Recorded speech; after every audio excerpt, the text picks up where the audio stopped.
Hello guys, ഇന്നൊരു പുതിയ വീഡിയോയിലേക്ക് എല്ലാവരെയും ക്ഷണിക്കുകയാണ്. അതായത് ഇതെന്താണെന്ന് ആർക്കെങ്കിലും മനസ്സിലായില്ലെങ്കിൽ ഞാൻ പറയാം.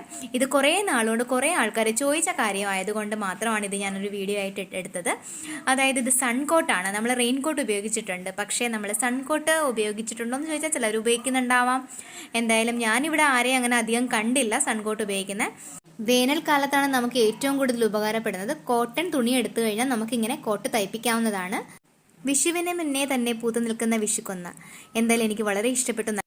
അങ്ങനെ വീട്ടിലെത്തി കുറച്ച് നേരം കഴിഞ്ഞപ്പോഴും അവന്മാരുടെ സൈക്കിൾ ചീത്തയായി കിടന്നു. എന്തായാലും സൈക്കിൾ ശരിയാക്കാൻ കൊണ്ടുകൊടുക്കാമെന്ന് വെച്ചിട്ട് ഞങ്ങൾ മൂന്നിനും കൂടെ സൈക്കിൾ ശരിയാക്കാൻ കൊണ്ടുപോയി. അവിടെ അപ്പൂപ്പൻ്റെ കടയിൽ സൈക്കിൾ ശരിയാക്കാൻ കൊടുത്തു. അവിടെ നിന്ന് പോരുമ്പോഴേ ജംഗ്ഷനിൽ നിന്ന് ഞങ്ങൾ നാരങ്ങ വെള്ളം കുടിച്ചു. പക്ഷേ അവിടെ അബദ്ധം പറ്റി. GPay ചെയ്തപ്പോൾ എനിക്ക് വർക്ക് ആവുന്നില്ലായിരുന്നു. പിന്നെ ഞാൻ അവിടെ 30 റുപ്പീസ് നാളെ കൊടുക്കാം എന്ന് പറഞ്ഞിട്ടാണ് തിരികെ വീട്ടിലെത്തിയത്. വീട്ടിലെത്തിയിട്ട് വേഗം തന്നെ ഫുഡ് ഉണ്ടാക്കി രാത്രി ഞങ്ങൾ കഴിച്ചിട്ട് കിടന്നുറങ്ങി.